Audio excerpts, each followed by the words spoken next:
Hello everyone, this is Fadi, and I want to welcome you back to a continuation of this fascinating new series. We called it Putting It All Together, which is basically a historical criticism of Islam, or let's say early Islam, or the origins of Islam if you wish. And in the last at least couple of episodes, we talked already about what does that mean, and also last time we talked about what we called the standard Islamic narrative.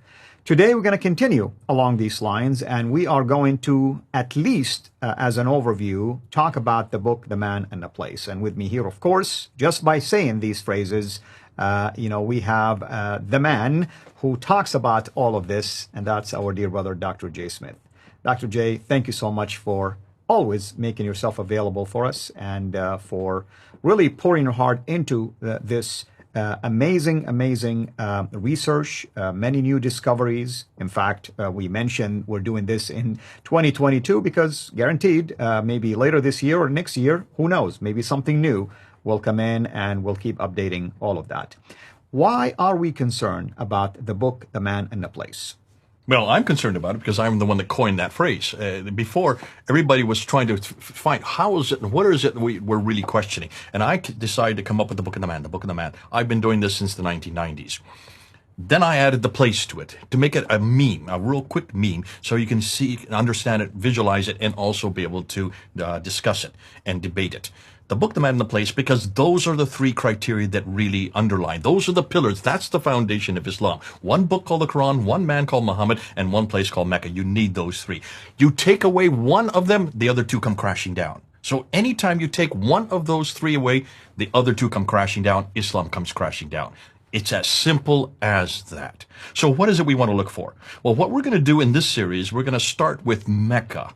So what do we want to do? Why Mecca? Well, Mecca is foundational for the other two. If there is no Mecca, that means neither the Quran or Muhammad could come from that area. There must be another Quran we're talking about, or another Muhammad. And he is, as we're going to find out, he is from much further north, and it is from much further north. In fact, I'm not even going to say he. I don't really care if there is a Muhammad or not. I would suggest there is no Muhammad. And even the Muhammads we're trying desperately to look for are someone else, because Muhammad's a pretty common name. Did I say name? It's probably better known as a pretty common title. This is a title, not a name. We can definitely agree on the fact that it is a title for sure. I take the position that there was someone that existed, but maybe his character has been embellished and improved and enhanced over the course of time. But what would we want from Mecca? Okay, Mecca, we want a number of things. We want to say, did this place exist prior to the 7th century, or even in the 7th century? Why is that crucial? Well, because if it didn't exist prior to the 7th century or within the 7th century, then you can throw Muhammad and the Quran out real clearly, and you can pretty much say that the standard Islamic narrative has an enormous gaping hole, because the standard Islamic narrative is very clear that everything we know about the early origins of Islam, everything we know about Muhammad, everything we know about the Quran, everything we know about what happened to Muhammad, what he said, where he did, where he went, everything that happened in that between 570 and 632 when he died, takes place in this area. It all takes place in the Hijaz. That is where Mecca and Medina are. Or that's at least what allegedly being told to us, that it took place during that time frame, but evidence, sources do not. No. Well, the standard Islamic narrative is very clear. He didn't live anywhere else. Right. He may have moved and gone on caravans other places, but where he lived, where he received the Quran, where he married, where he had his children, where he started Islam, where the Caliphate began, everything about Muhammad, everything he said takes place in that area. That's why we're going to start with that. We have to do that. So I want to find any reference, any evidence. Is there any map that points it, that gives us there? Is there any artifact? Are there any qiblas that are facing that place?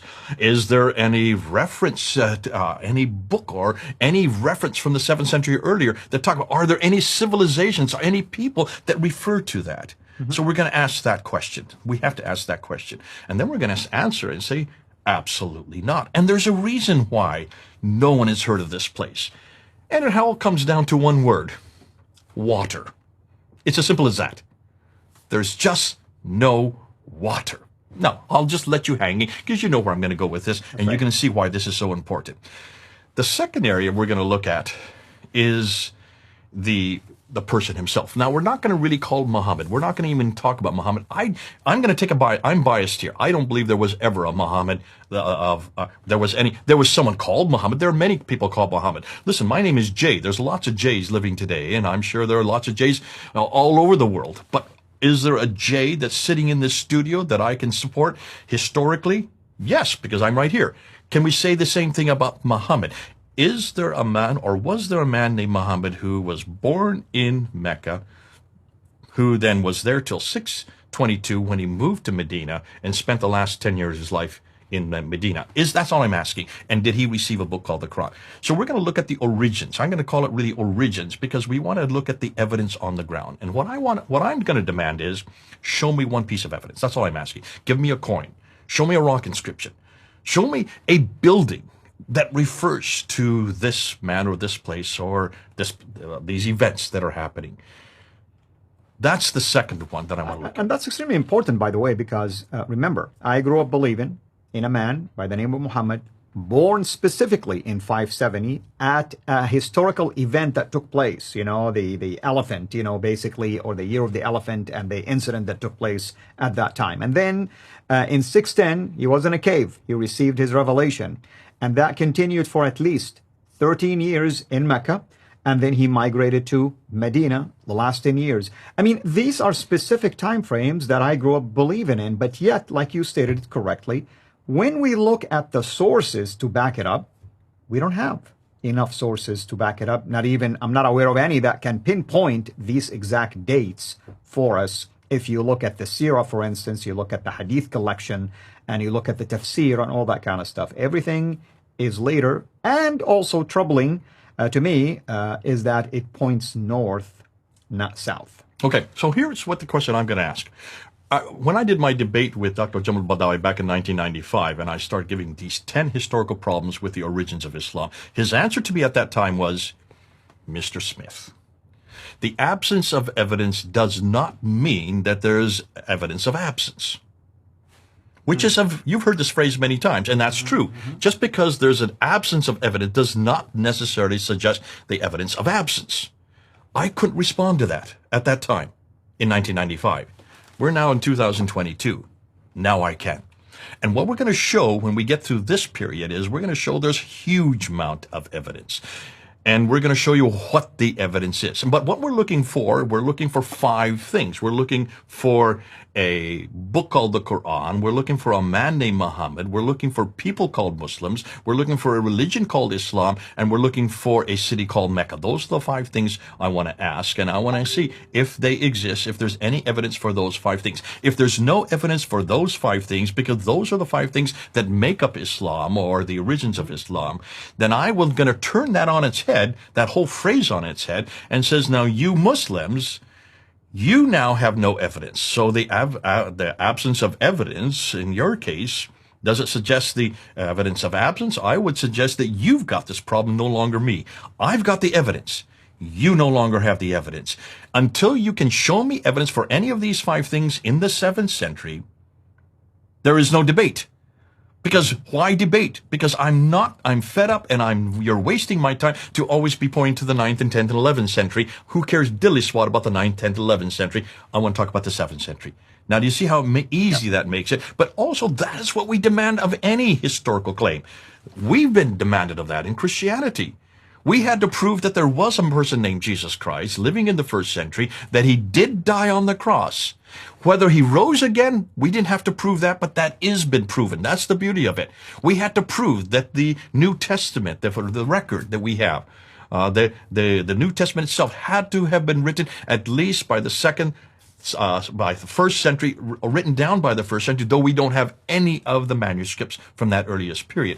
So that's why we then had to, by doing that, since the last 200 years, we have been doing that. And that's why, since we've done it, I'm going to demand it of Islam. I will demand that of any religion that makes historical claims. In the last 2 minutes of this, let's talk about the last piece, which is what would you want from the Quran, the book? This is the biggest one, and that's why I'm leaving it to last. The biggest one is the one that really is going to be the crowning whole, the biggest whole of all of them. The biggest whole is the book itself, this book, Quran right here. This should be easy to find in the 7th century. There should be a litany of manuscripts because the Muslim traditions do say it. The standard Islamic narrative is very clear that this book was compiled and written down in its final form in 652 by Uthman. Zayd ibn Thabit, who was given commission to do that, sent to 5 different cities which still exist today, all of which have been controlled by Islam for the last 1400 years. There should be no problem finding those 5 manuscripts. Where are they? Not only that, is there any Quran that, all those manuscripts that parallel this? More than that, what do we know now about how the Quran was put together? And at the very end of all our discussions, I'm going to ask and put to you, where did this Quran come from? Not only that, but even if we're talking about manuscripts to match this, but do we even have a complete Quran from the 7th century that matches this? That's a whole different story, of course, based on what we know. And at the very end, I want to show you, we now pretty well know where the Quran came from. And guess who it's all about. But that's for the end. Which we did also another series about this, but I will not really spoil that for yet. What are we going to talk about next time? We're now going to introduce and look at the source problem. We're going to actually ask, and I'm going to show you some graphs. We've seen it before. We're going to unpack and say, why are these graphs important? Look at the timelines. We need to put the whole problem with the source difficulties in a timeline. Wonderful. Thank you so much. And hopefully everyone is enjoying this, and we look forward to having you next time. Until then, have a blessed day. Thank you for watching this video. Be sure to like and subscribe to our channel, CIRA International, and click on the bell so that you receive notifications whenever we publish a new video or go live. I would also like to appeal to you to consider becoming a Patreon patron by clicking the link right below. By doing so, you can give towards the production of these videos. There are also other options for you where you can give to our channel. I thank you from the bottom of my heart.